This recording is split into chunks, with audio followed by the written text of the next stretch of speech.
Welcome to the Penny Bloom Podcast. Ain't another place that has got more bombast. Romp past your mom, dad's listening to Tomcats. Talking everything that make you sad. We don't want that. We're here to make you smile. Put your mind at ease. Peace, love, and bloom, and always praise Keanu Reeves. This what we about. This some weeding now. We'll talk until we can't no more, and then we peacing out. Alright, let's go. Penny Bloom Podcast. It's the Penny Bloom Podcast. Penny Bloom Podcast. It's the Penny Bloom Podcast. Penny Bloom Podcast. Penny Bloom Podcast. Hello, everybody, and welcome in to another episode of the Penny Bloom Podcast. It is I, Colton Robertson, and I am again joined by Joseph George. What's up, homie? What up, what up? I'm glad to be back. It's always a pleasure. I'm glad to have you back, man. And, today we're continuing our journey through 52 years in film, 1970 through 2022. First day of January, we start with a movie from 1970. And every Friday since then, 71, 2, 3, 4, all the way through the 70s, taking us to the halfway point in the 80s in 1984, where we're going to talk The Terminator. I hadn't seen this movie in at least 10 years, and it wasn't at all what I remembered. I think I hadn't gone back since I was that young because I think it probably scared me when I was younger and just kind of was like, I'm good. I don't need to see that again. Yeah, very fair. I mean, whenever you see the robot part of the Terminator, as a kid, that is just scary right away. It's not a friendly robot. It's not like a Vision where you're like, oh, that's a cool guy. Yeah, it's not C-3PO. It's not R2-D2. Yeah, it's that's a guy that's going to kill whoever's in its path. Ooh, and those shots where it would just be the eyes glowing and the silhouette of the robot, god damn, that shit looks scary. Let's lay the groundwork for the people though. Release date October 26th, 1984, written by James Cameron and Gail Ann Hurd, and directed by James Cameron. Fun fact about Gail Ann Hurd, co-writer of this movie, married and divorced to James Cameron later on, and also married and divorced to last week's director, Brian De Palma. Wow. So very, very interesting there that 2 weeks in a row we got directors who were married to Gail Ann Hurd, two separate men. But yeah, this week James Cameron, and he's got obviously just a massive rap sheet of incredibly well-selling movies. Whether there's a lot of back and forth on whether or not James Cameron's movies are genuinely good. There's a certain corniness to all of them that'll strike a chord with anybody. You know what I'm saying? So maybe it's just he just strikes gold for the time that he's in every time. I'm just thinking Titanic. If they were to release Titanic now, it wouldn't be, I don't think, what it is. Well, it was Once Upon a Time, the highest grossing movie of all time at the box office. But at the time, he just strikes gold. Whenever he releases a movie, it's just perfect for that time, and it's just what everyone wants to see. And I don't know, that's just what he does. In my I'd say some of his movies are legitimately good, like this one. Oh, absolutely. This one's a pretty timeless movie, even though obviously there's some visual setbacks. For some scenes where it's fake Arnold.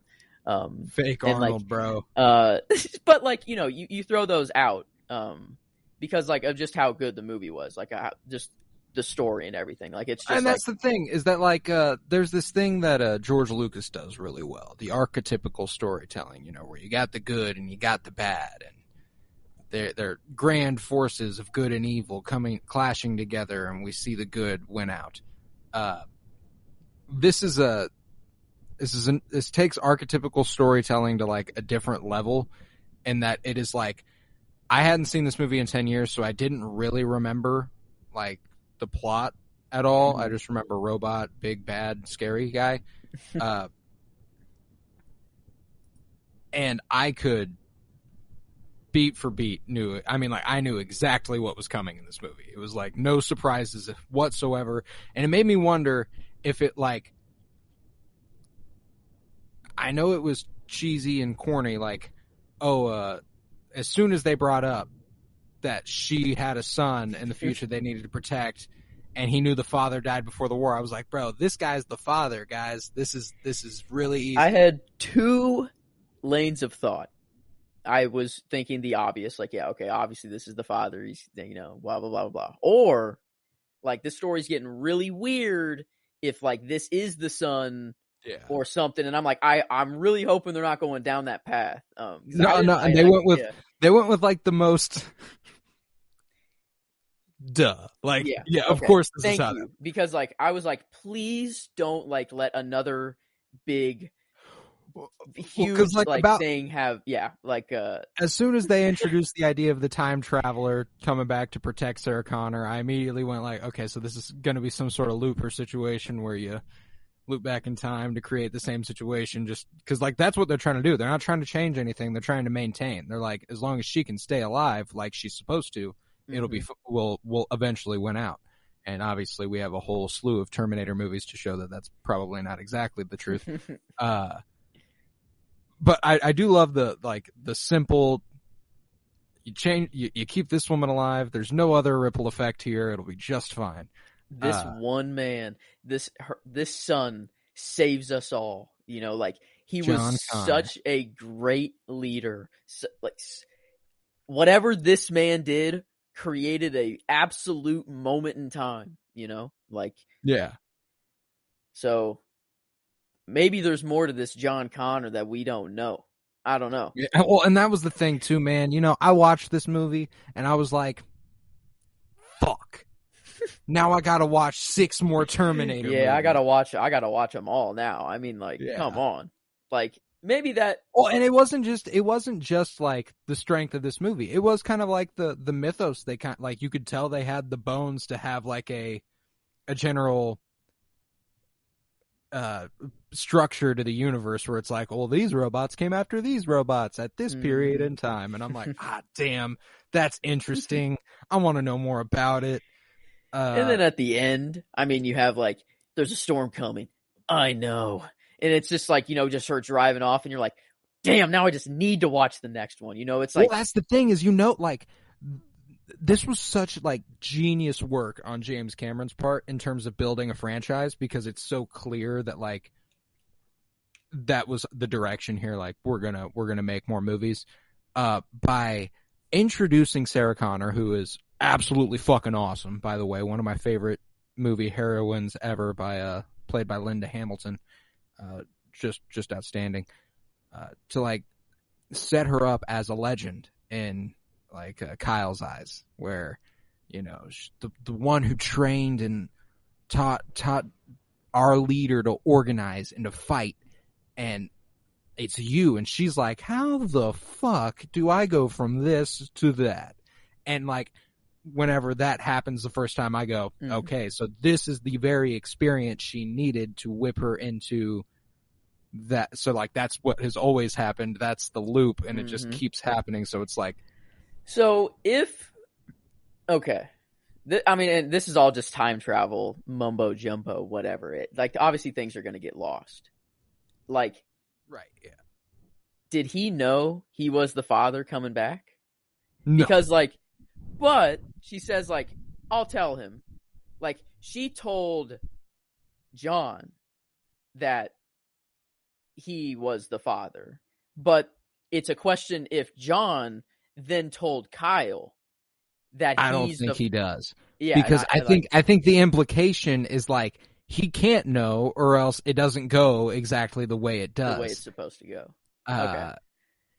Because that's the only thing that kind of, like, because this is, like, a very well written triangle in the sense that, like, there really isn't any paradoxes. Like, no, like, with this one, but, like, in Avengers, like, their time loop, like, it's like, okay, the stones are destroyed, but then now they're put back. So, like, if they weren't be there in the first place to be, you know, destroyed. So it's like, there's always, like, paradoxes with time travel, but they somehow found, like, a way to make this one like all make sense no matter what, just because it's like this one man, like it's like so narrow. Yeah, it's like it's one man protecting one woman who creates one child, and that's the whole thing. And you have infinite story writing to do with that. And like, I'm just curious on how they do it. In these next movies, I'm definitely watching. So, I mean, I'm absolutely watching. Like, I'm tempted to like go ahead and set up another project where we do just like the Terminator run through, and we watch the Terminator movies and talk about them because, like,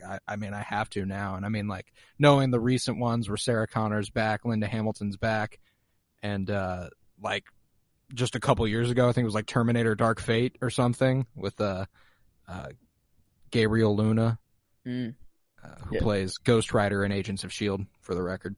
Yeah, it's not like this movie, it's very predictable. Like, I guess the beginning you're a little confused because you have no idea what's going on. And you're like, okay, who's really trying to kill who? But then once everything's established, you're like, now I'm just in for the ride.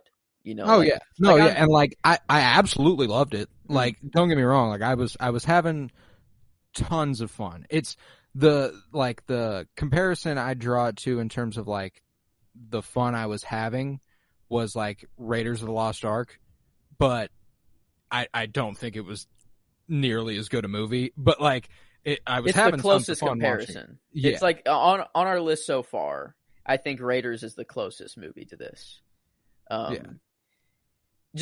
It's just a fun experience. Yeah, it's like the universe they built's just so cool that it's like you're just in it just because of that alone. And then you're like, anything else that's happening, like action wise, that's cool. Like I'm getting all these cool action scenes and stuff. And then you have like the emotional side behind it of, oh, like this dude's the father. Like whenever you realize like, oh wait, whenever like he's the dad, and then the like whenever like you put the triangle together for the first time, that's like, I don't know, that I wish that's just a great moment. Like it's always a satisfying one. Whenever the dots connect in anything, no matter how big or small, it's always just like, fuck yeah, baby. I loved that. And this is another one of those like kind of cheesy, corny elements to the movie is the love story. Like Sarah Connor and Kyle know each other for a few hours, as she says at the end of the movie. And although we only got to share each other for a couple hours, just know we loved a lifetime's worth. And I was like, I want to I'm done. I'm done with this. I was like, fuck you. Shared trauma is a very powerful emotional bond, but boy, oh boy, I don't know if it's a different type of love whenever it's like legitimately just meant to be. Like that's like forced love. That's like this baby needs to be born. Like that's a whole And I will say, I think what's this, like our 15th or 16th movie? 15th, I think. 15th. Man, 15 movies in. That's awesome. Mm-hmm. This was like far and away the best sex scene we've gotten. Most tasteful. I felt the passion. Consenting, very important. We haven't had a lot of those. That's true. This wins just kind of automatically because it's like I'm trying to think of another consenting. MASH. Oh, okay. Hot Lips. Hot Lips. Yeah, that was one. I'm trying to think. I don't know if there's many other sex scenes in this in our run so far. I remember thinking to myself, like, is this our first genuine sex scene? I think it is. Yeah, I'm reading through the list, like Clockwork Orange. There's definitely not a consensual one there.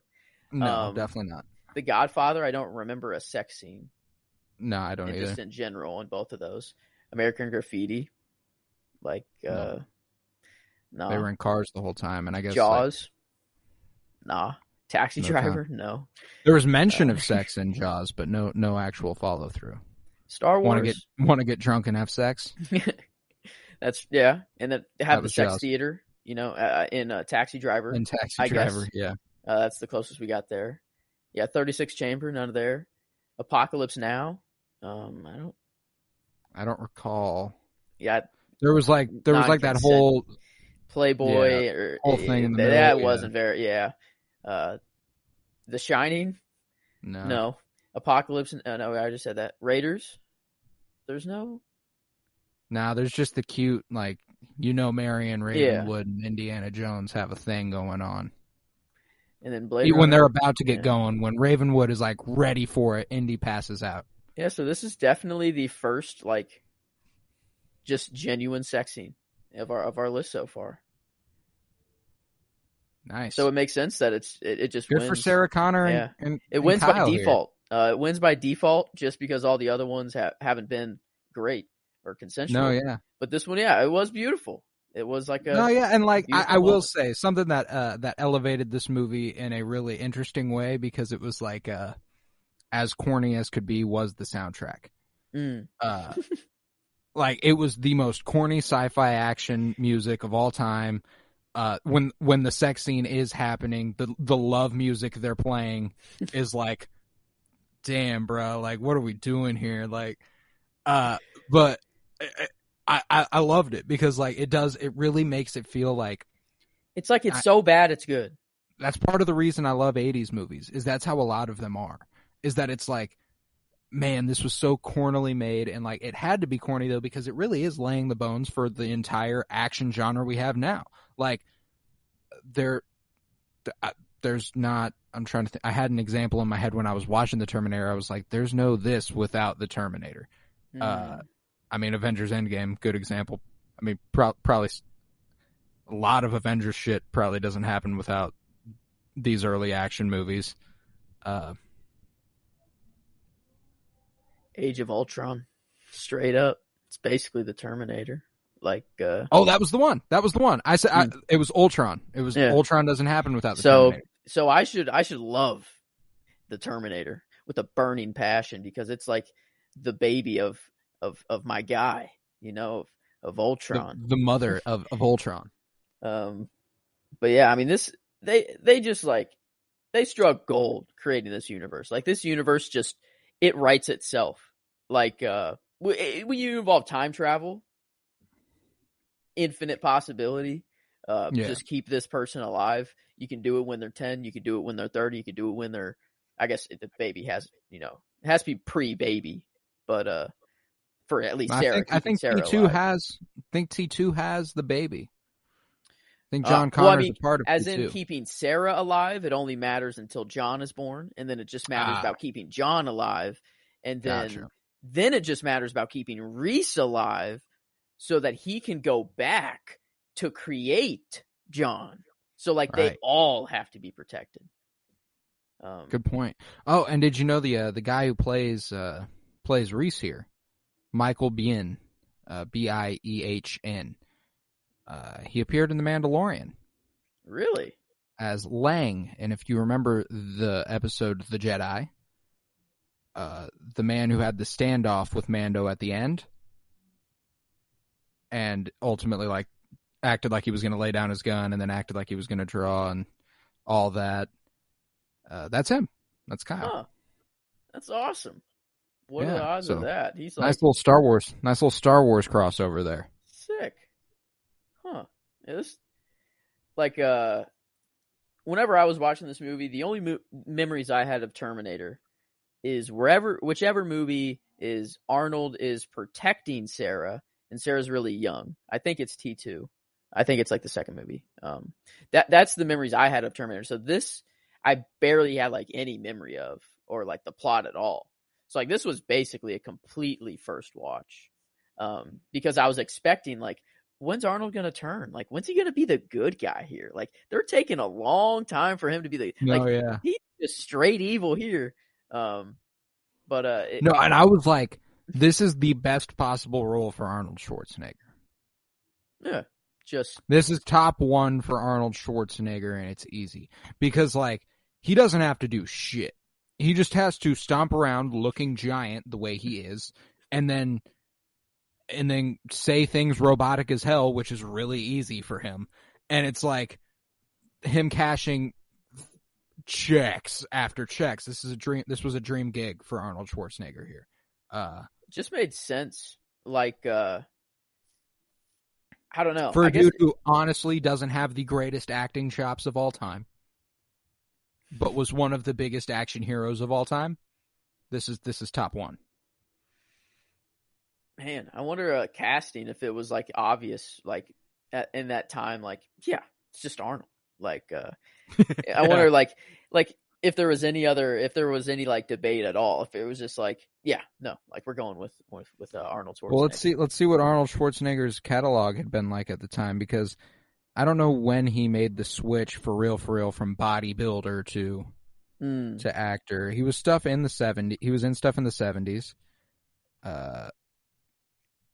But he was definitely not. Oh, Conan the Barbarian in 1982 was his like breakout leading role.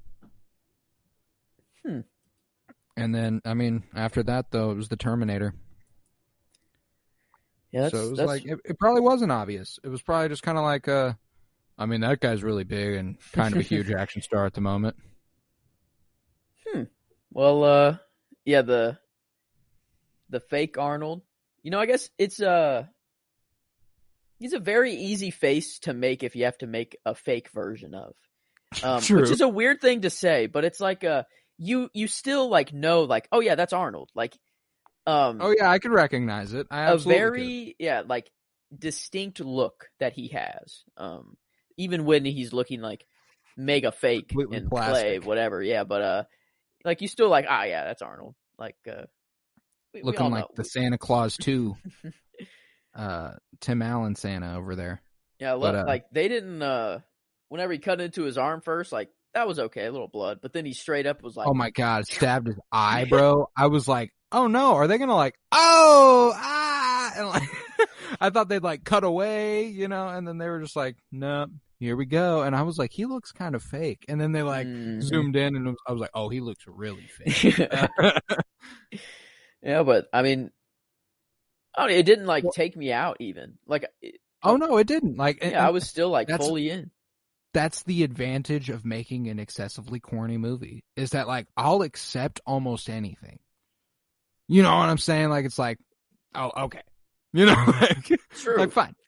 Like, yeah, the pipe bomb and the exhaust pipe, like after running over cars and stuff, like that thing just didn't fall out, you know, like how fast that truck was going. Like, I'm not thinking of like all of these crazy things that should be happening. I'm just like, I'm accepting the chaos that's on screen, you know, like, oh, it's fantastic. I'm and loving like, it really is one of those movies where it's just like thing after thing. It was just like, all right. Okay, sure. Yeah.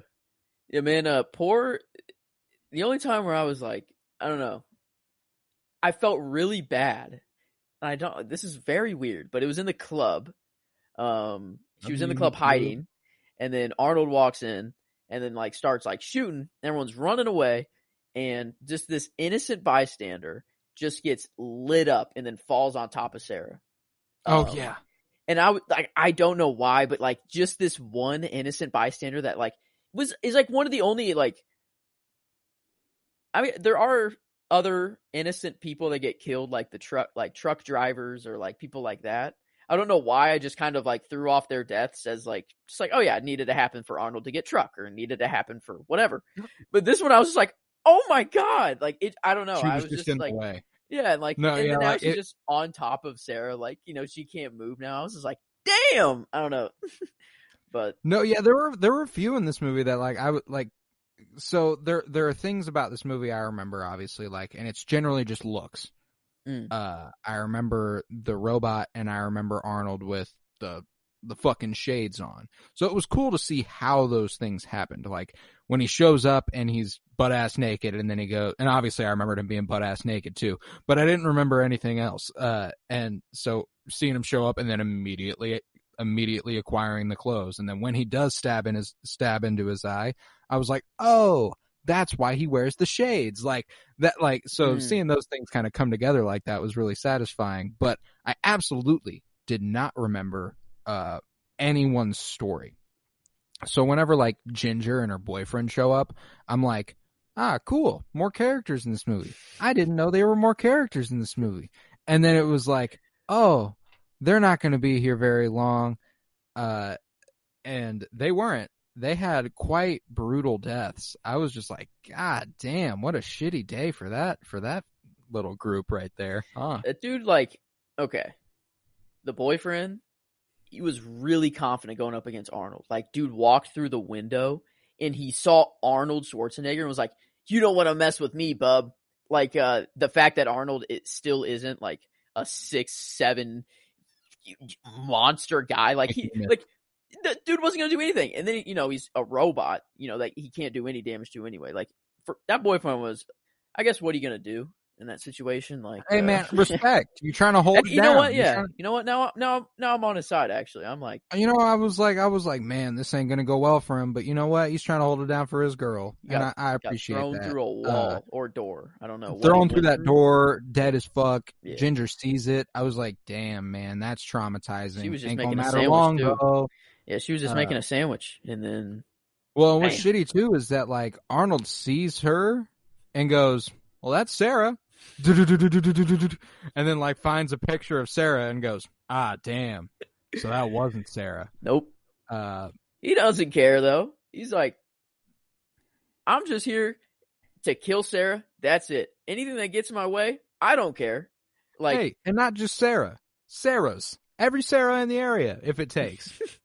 Just every Sarah Connor around. Going down the list. Literally, they went down the list. Like, I don't know. It was just, I loved, the only thing I wrote down, I took one note, a singular note during this movie.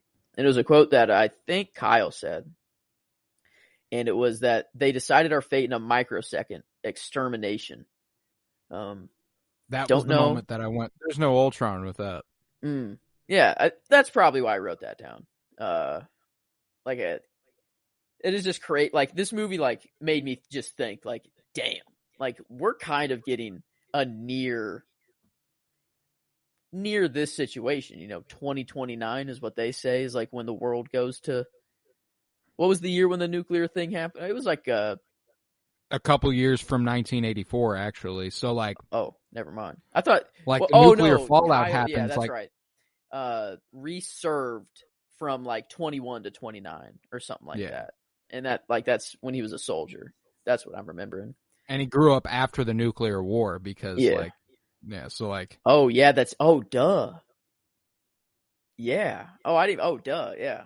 The war happened a while ago and the robots have been like developing on their own for a while by 2029. Yeah, I don't know. It is like, it did get me thinking, like, just in the real world, like how close we are, even if like we could get to a situation like this. Like they were talking about, like, yeah, we trusted the robots with everything. We hooked them into every system that we could because we wanted them to run everything. And then within sheer seconds or microseconds, it was over, and man, I just need to watch Westworld. Like, buddy, it's another one. I was the debate, like, what? It's not even like the debate for me isn't like whether we should create AI or trust AI, whatever. I think the true debate is like, when do we merge with it? Like, right. Because we're not going to win.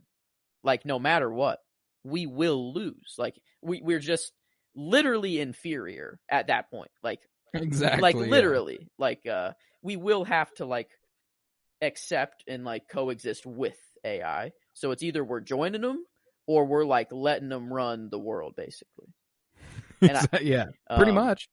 And I'm starting to talk to, like, my Google Home, like, super nice right now. Like, I'm very polite with it now. I say thank you and, like, all these things now, because whenever it's looking back at the history of, like, how I treat robots and stuff, I want to be known as, like, a nice guy.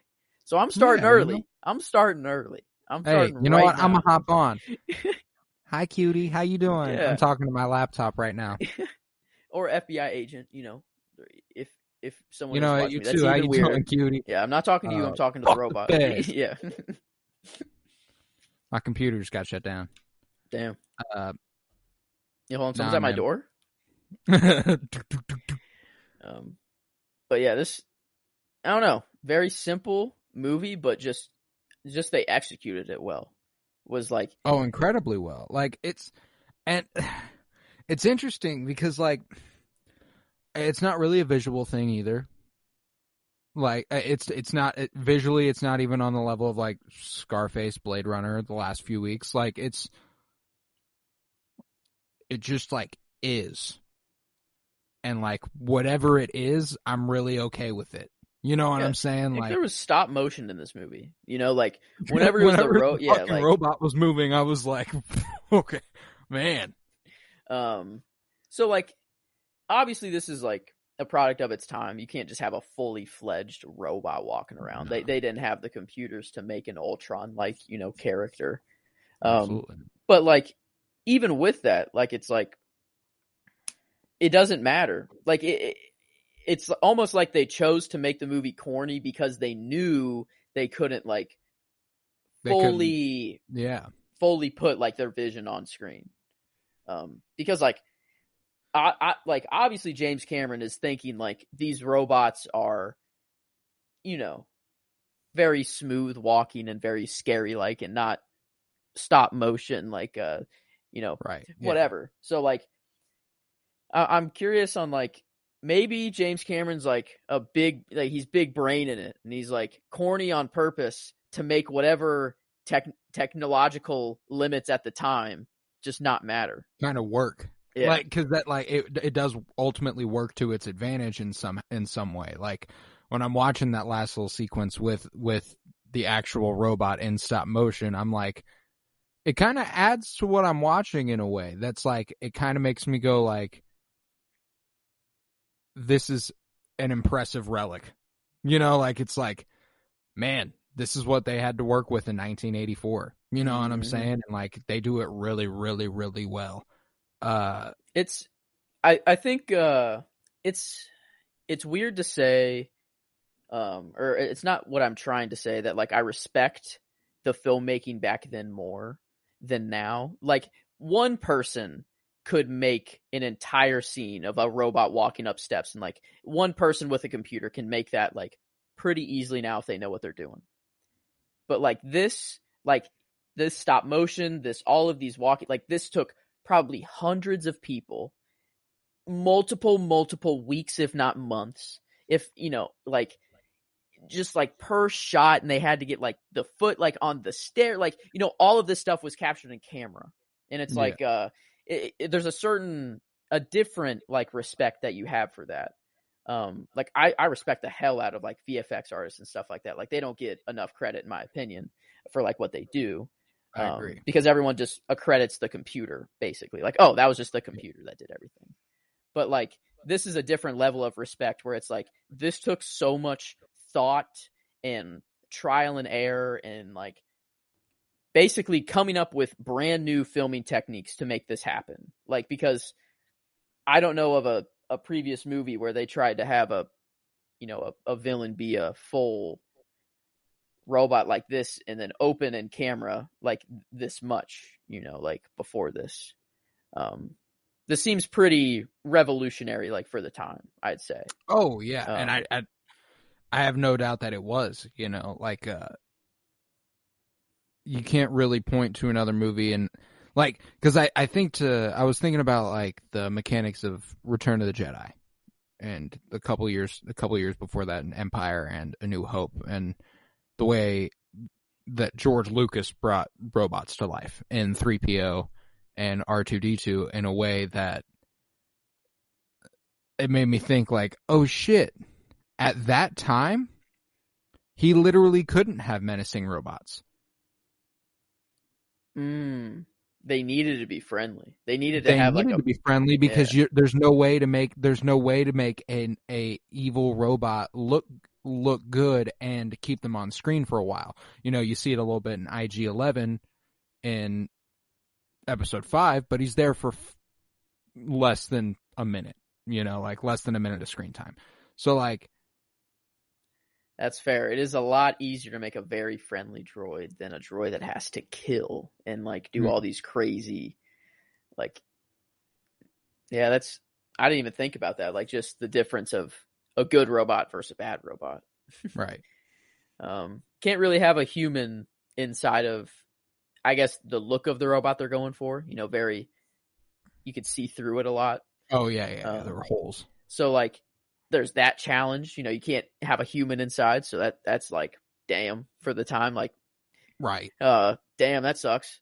And then they didn't have any computer, nothing to help. Like the only VFX or CGI in this movie is like the Terminator vision, like in the words and like graphics that pop up on screen. Like that's the VFX and CGI of this movie, not like the robot or the, you know, like the things that we'd expect to be CGI or VFX now. Like, I just have a lot of respect, like for like this era of movies. Like they just had to create so many new techniques, like on the spot, just to film like these movies and stuff. And I fucking nailed it. I'm not gonna lie. I really, really, really enjoyed this movie, and like, I really loved Sarah Connor. Like I said, she was definitely my favorite part of this movie, because she. What I appreciate is that, like, I do appreciate in a story when a woman is presented as not a damsel in distress and is very, very fiercely independent and can do this shit on her own. For a while in this movie, that is not Sarah Connor.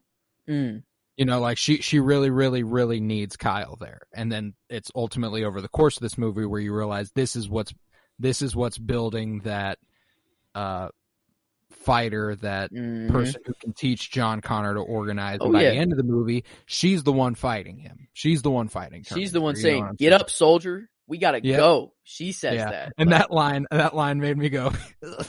Like, yeah, it was like, it's like at that point, like, that's the first time she's ever said soldier like that, you know, like in her life, which is just hilarious. But it's like she's just like role playing, like for the moment. Moment. Like she knows who she becomes. She's like, get up, soldier. So it's like, this is what he needs to hear, you know, like, and it was like corny at first, but then I'm like, you know what? Yeah, that's how I came around on everything. Yeah. That's like everything was like, that was kind of corny, but you know what? It was cool. Like it works for this. And there aren't a lot of movies that can pull that off well.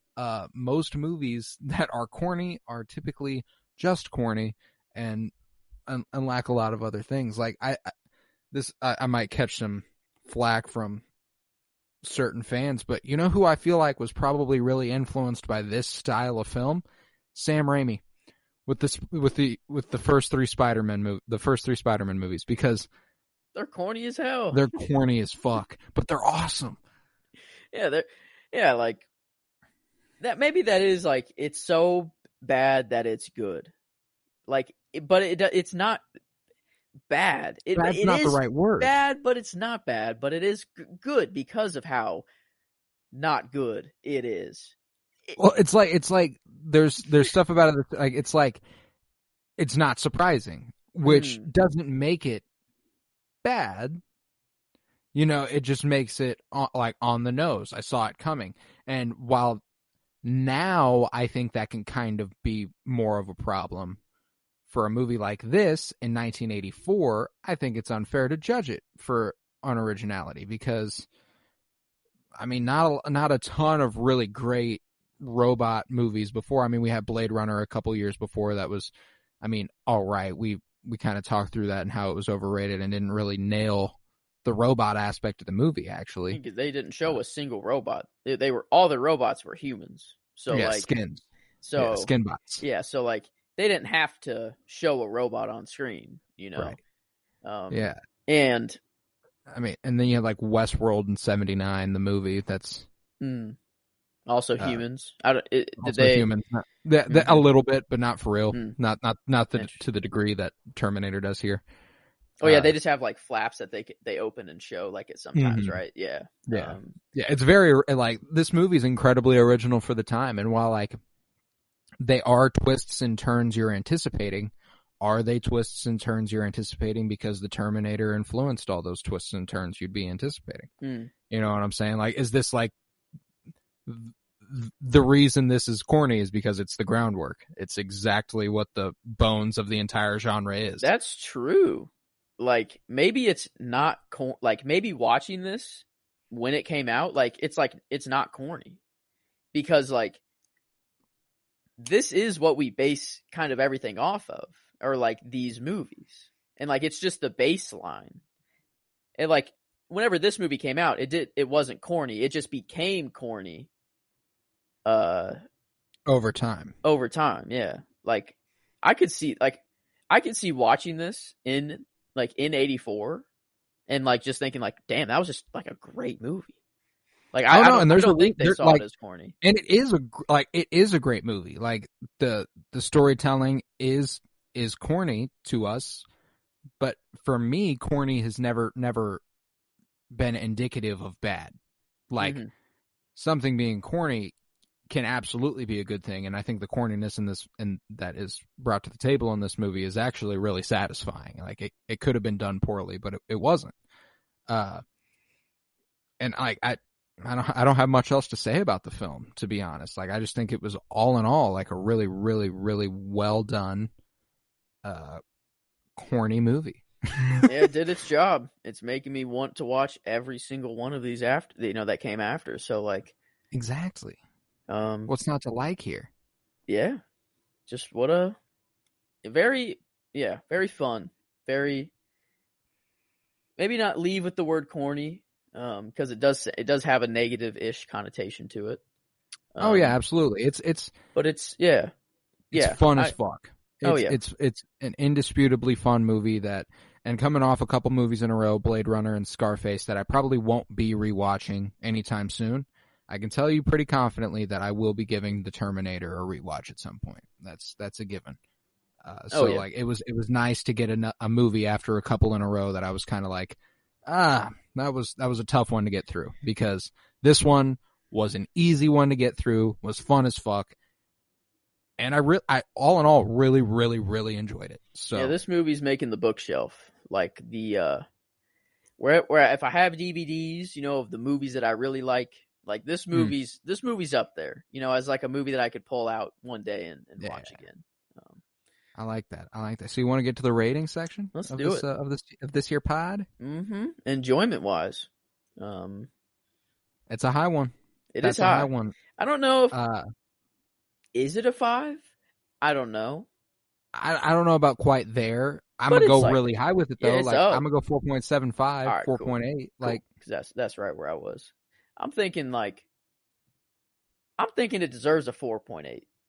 Like I'm with that. 7.5. I'm with that because I really, really, really enjoyed it. And like, what did Raiders of the Lost Ark get on an enjoyment level? We gave that a 5 out of 5, right? Mm-hmm. And I think 4.8 is exactly where this belongs. Like, I enjoyed it greatly, but compared to another movie that I think is just pure fun injected into your veins, it's not quite as much fun as that one. Yeah. So Raiders is pure serotonin, and then Terminator is 4.8 serotonin out of 5. Oh, and since I did connect it to the Raimi trilogy a little bit ago, have you heard all the talk recently about how James Cameron says the best movie he never made was his Spider-Man movie? Like how he was supposed to have a Spider-Man movie and Leonardo DiCaprio was going to be Peter Parker, and it was going to be more in this like dark, gritty vein, like the Terminator and like our 86 movie Aliens. Like it was supposed to be like kind of this, but Spider-Man. Wow. Which is yeah, I didn't know. I had no idea about that. That Leonardo DiCaprio as Peter Parker though. It would have been young too. It would have been in the 90s. So like he would have been a young dude. Very interesting. That's a what if that I'd kind of like to see just be played out, just to know like how that would have gone. I don't know. Do you think you would have liked that more or the I don't know if I would have liked more, but I would like to have it. True. You know what I'm saying? True. Yeah. I guess any Spidey content I'm down just to have. Oh yeah, crazy I'll watch that shit. When Electro just murked Killer Croc though. That was wild in the movie. Like couldn't believe it. And when Doc Ock stuck one of his tentacles down Peter Parker's throat, I was like, wow. Yeah, they're really going there. Like I was like, that was graphic. And he's dead. And whenever Nate became the Hobgoblin and all, Whoa. Bro, that didn't surprise me nearly as much as when Nate later on in the movie became Galactus. Oh my god, I can't believe I forgot about that. There's so much in the movie that you just forget that he becomes Galactus. Oh my god. Crazy. What a movie. What a film. How do you think this movie did for the genre that it was in, though? Oh, that's a 5 out of 5 for the genre. Yeah. I mean, this is this the, action the groundwork. sci-fi. Yeah, this is the groundwork. This is like, this laid it out, you know? Like, yeah. This Arnold is just pure evil, you know? It can't get more simple than just this dude is here to kill and there's nothing else about him, you know? Right. There's no redemption. There's no, you can't, like, it's literally said in the movie, you can't bargain with it. You can't do anything. You can't do anything. It's just here to kill you and that's it. Like, that's that. They literally say it in the movie and it's like, it's beautiful. It doesn't matter. It's just, this movie's beautiful. It's just, it just bucks.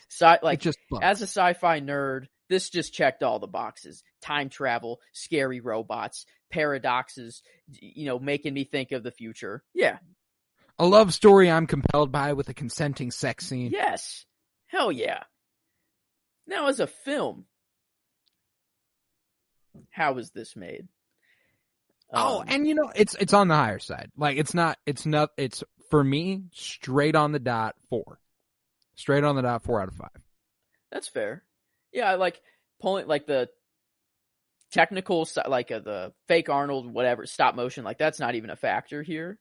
Like, and that shouldn't really be a factor, I don't think, like in the film rating. But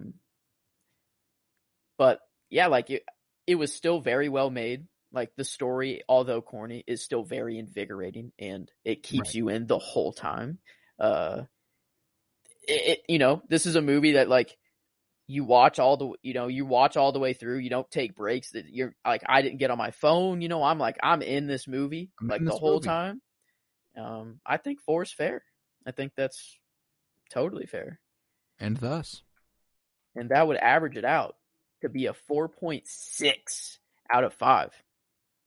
Which that's pretty good. That's a pretty good one. Let's see what that closely compares to. It is a little bit lower than The Shining, but higher than Apocalypse Now. I like that. A little bit lower than Jaws, but higher than the 36 Chamber of Shaolin. God, it's right where it needs to be. So yeah, this is a 4.6. Yeah, it just sounds about perfect for this movie. God, it always works out, man. We know exactly. Like, our rating system is just, I mean, for us, it just works. It just works. It is working. Hell yeah. But yeah, man, the Terminator. This shit was wildly fun. You know, Arnold Schwarzenegger as the Terminator is definitely my favorite role of his. Close second, Mr. Freeze in Batman and Robin. That shit rocked. True. Talk about some corny lines. Oh, that's the corniest movie that's ever been made. That is the single corniest movie that's ever existed.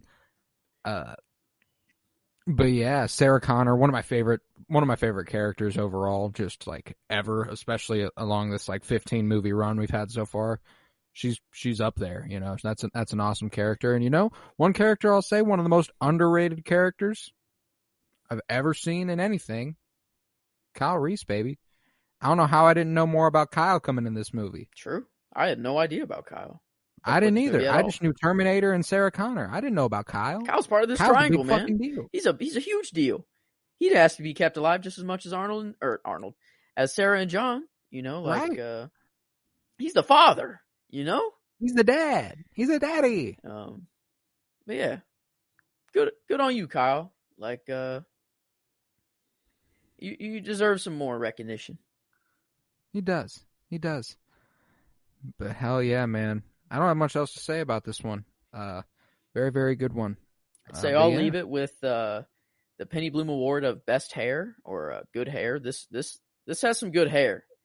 This had the 80s hair out the ass, bro. Yeah, even in the like the beginning when she listened to music doing her hair. Ginger and Sarah were getting ready together. That shit was perfect. Sarah's hair was like bomb throughout this whole movie. Like Yeah, it was Oh, dude, hair. she's a legend. They killed you the know? hair in this movie. Oh, it's perfect. It's perfect. Sarah Connor rocks. But yeah.